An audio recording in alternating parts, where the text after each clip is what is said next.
तो शुरुआत में सातो फ्रेगमेंट वर्ल्ड में बैठी होती है और सोच रही होती है कि उसके अंकल इतने कैसे बदल गए। और तभी वहाँ पर एवा आती है और वो उसे बताती है कि ऐसा उसकी पावर्स की वजह से हुआ है और ये कैसे होता है ये मैंने आपको पिछले एपिसोड में बताया था। तो जिसके बाद सातो एक स्टोन में टाकोना-सान को देखती है और कहती है ये मेरे काम के लिए सही है। तो जिसके बाद हम एक टाइम लूप में आते हैं। डेट होती है 19 जून 1983। तो जंगल में टाकोना-सान अपने ग्रुप मेंबर्स के साथ होती है। तो वो सभी एक मिशन पर होते हैं जो अभी फेल हो चुका होता है। तो टाकोना-सान कहती है हमने टोमिटाके को पकड़ लिया था और डॉक्टर इरी का क्लिनिक भी हमारे कब्जे में। तो आखिर उनको हमारी जगह के बारे में कैसे पता चला। और तभी उनमें से एक आदमी कहता है उन लोगों ने टोमिटाके को और डॉक्टर इरी के क्लिनिक को हमारे कब्जे से छुड़ा लिया है। तो टाकोना-सान कहती है इतना सब कुछ हो गया और तुम लोगों ने मुझे अभी तक बताया भी नहीं। तो जिसके बाद ओकोनोगी कहता है हमारा फाइनल ऑपरेशन फेल हो चुका है, आज से हमारा काम और तुम्हारा मेजर का काम खत्म हो चुका है। और तभी ओकोनोगी टाकोना-सान के हाथ में जो स्क्रैप बुक होती है उसे नीचे फेंक देता है। तो उसी स्क्रैप बुक में H173 ड्रग्स बनाने का फॉर्मूला होता है और उसी से जुड़ी कोई जानकारी होती है। पर तभी ओकोनोगी उस स्क्रैप बुक पर पैर रखता है। तो टाकोना-सान उसे उस स्क्रैप बुक पर से पैर हटाने के लिए कह दिया। पर तभी ओकोनोगी उसे बहुत ही ज़ोर से लात मारता है और कहता है लकीली हमारे टोक्यो के क्लाइंट्स को तुम्हारी और भी ज़रूरत है। और तभी ओकोनोगी टाकोना-सान की तरफ एक गन फेंकता है और कहता है जल्दी से अपने आप को शूट कर लो ताकि हम तुम्हारी बॉडी पर H173 को टेस्ट कर सके। और अगर तुम शूट नहीं करोगी तो मजबूरन मुझे तुम्हें शूट करना पड़ेगा। तो जिसके बाद ना चाहते हुए भी टाकोना-सान को अपने आप को शूट करना पड़ता है। तो जिसके बाद आते हैं हम दूसरे टाइम लूप में। टाकोना-सान उसकी एक फ्रेंड होती है जिसका नाम होता है नोमुरा, उसके साथ बात कर रही होती है। तो इन दोनों की कन्वर्सेशन में भी पता चलता है ये अपने किसी प्लान को प्रोसीड करने के लिए कह रहे होते हैं। टोमिटाके किसी वजह से मर चुका है या फिर टाकोना-सान के लोगों ने उसे मार दिया है। तो अब उसकी बॉडी पर H173 ड्रग्स का टेस्ट करेंगे। तो जिसके बाद हम आते हैं टाकोना-सान के बचपन में। तो टाकोना-सान के जो ग्रैंडफादर होते हैं वो कुछ लोगों को अपनी रिसर्च दिखाते हैं। तो वो लोग कहते हैं इस पर रिसर्च करने से अच्छा है कि तुम इसे पब्लिश कर दो, तुम्हें कुछ पैसे भी मिल जाएंगे और हमें इसमें कोई इंटरेस्ट नहीं है। और वो एक एक करके उस पर से पैर देते हुए वहाँ से जाने लगते हैं। तभी वहाँ पर टाकोना आती है और ये कहती है नहीं उस पर पैर मत दो, मेरे दादाजी ने बहुत मेहनत की है इसके लिए। और उसके दादाजी उसे संभाल लेते हैं और जिसके बाद वो सभी वहाँ से चले जाते हैं। तो जिसके बाद हम प्रेजेंट में आते हैं। अपने लॉकर में से एक सूटकेस निकालते हैं जिसमें उसके दादाजी का एल्बम होता है। तो वो उसे देखने लगते हैं और उसमें एक लेटर भी होता है।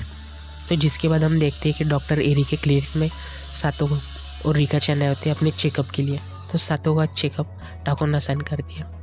तो टाकोना-सान सातो से कहती है तुम्हें अब चिंता करने की कोई ज़रूरत नहीं, तुम बिल्कुल ठीक हो चुकी हो। और ये भी कहती है कि मैं आगे चलकर इस जॉब को छोड़ने वाली हूँ।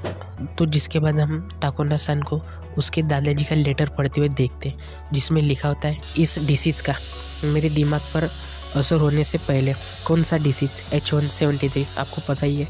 और आगे लिखते और मुझे तुम पर बहुत ही प्राउड हो रहा है, मेरी रिसर्च को आगे बढ़ा रही हो पर इसकी वजह से तुम अपनी लाइफ को ठीक से एंजॉय भी नहीं कर पा रही। तो इसीलिए मैं चाहता हूँ कि तुम इस रिसर्च को यहीं पर छोड़ दो और अपनी लाइफ को ठीक से एंजॉय करो।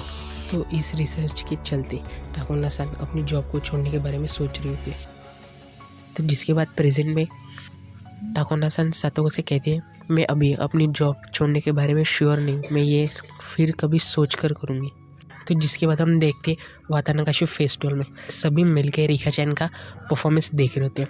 बट सातो टोमिटाके और टाकोना-सान पर नज़र रखे होते हैं जो फॉरबिडन स्टोर हाउस से बाहर निकलते हैं। तो टोमिटाके कहते हैं आखिरकार तुम्हें शांति मिली गई। तो टाकोना-सान कहती है हाँ अब मेरी सारी क्यूरियोसिटी ख़त्म हो चुकी है, मुझे पता चल गया कि अंदर क्या है। तो अंदर रिचुअल टूल्स होते हैं। और टोमिटाके मुझे तुमसे कुछ कहना है। तो टोमिटाके कहता है क्या कहना है। तो टाकोना-सान कहती है मैं एक मिशन पे हूँ जो उसे कहते हैं फाइनल ऑपरेशन।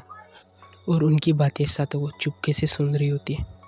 जिसके बाद अगली सुबह टाकोना-सान के जो भी ग्रुप मेंबर्स होते हैं उन सभी को अरेस्ट कर लिया जाता है। और ये सब कुछ वो गॉड लेडी देख रही होती है और वहीं पर सातो को भी होती है। तो सातो कहती है मैं ओयाशिरो-सामा के कर्ज को ही तोड़ दूँगी, मैं उसकी ज़िंदगी में बस ट्रेजेडी ही करती रहूँगी। और वो कैसे, वो ऐसे कि सातो को दूसरे टाइम लूप में आती है टोमिटाके और टाकुना-सान को देखे जो डॉक्टर इरी के क्लिनिक में होते हैं। तो टोमिटाके अपने चेकअप के लिए टाकुना-सान के पास आया होता है। तो टोमिटाके टाकुना-सान के पास अपने चेकअप के लिए आता है। तो टाकुना-सान कहती है तुम रुको, मैं अभी उसे रेडी करके लाती हूँ। तो जिसके बाद टाकुना-सान अपने सूटकेस में से H173 ड्रग्स निकालती है टोमिटाके पर यूज़ करने के लिए, पर वो काफ़ी सोचने के बाद उसे कैंसिल कर देती है। वो टोमिटाके पर यूज़ नहीं करती और टाकुना-सान वहाँ से चली जाती है। और हम तभी देखते हैं कि सातो वहाँ पर आती है और उस सूटकेस को ओपन करने की कोशिश करती है। वो बहुत से पासवर्ड उसमें डालकर देखती है, फिर कोई भी ओपन नहीं होता। बट फाइनली काफ़ी कोशिश करने के बाद वो सूटकेस ओपन हो जाता है और सातो को H173 ड्रग्स को चुरा लेती है। तो जिसके बाद फ्रेगमेंट वर्ल्ड में सातो और ईवा आपस में बात कर रहे होते हैं। ईवा कहती है अब से तुम जैसे चाहो वैसे इसे यूज़ कर सकती हो, अब तुम इस ट्रेजेडी को जैसे चाहो वैसे कंट्रोल कर सकती हो, पर तुम्हें इस मेथड के लिए कोई भी गिल्ट नहीं है। तो सातो कहती है कि इससे कोई फ़र्क नहीं पड़ता, मैं सिर्फ रिका-चैन के साथ खुशी से हिनामिज़ावा में रहना चाहती हूँ। और वैसे भी फ्रेगमेंट वर्ल्ड में जो कुछ भी होता है उसका असर असल ज़िंदगी में नहीं होता। और ईवा-सान, एक बार जो मैंने जीतने की ठान ली तो सिर्फ मैं ही जीतती हूँ और मेरी सिर्फ एक ही विश है, मैं खुशी से रिका-चैन के साथ हिनामिज़ावा में रहना चाहती हूँ। तो मेरी प्यारी रिका, मेरा इंतज़ार करो, मैं आ रही हूँ। तो इसी के साथ ख़त्म होता है एपिसोड 24 और सीज़न 1 भी। अगर इससे जुड़ा आपको कोई भी सवाल पूछना है तो आप कमेंट में पूछ सकते हो या फिर डिस्क्रिप्शन में मेरे इंस्टाग्राम का लिंक मिल जाएगा, आप मुझे वहाँ पर DM कर सकते हो।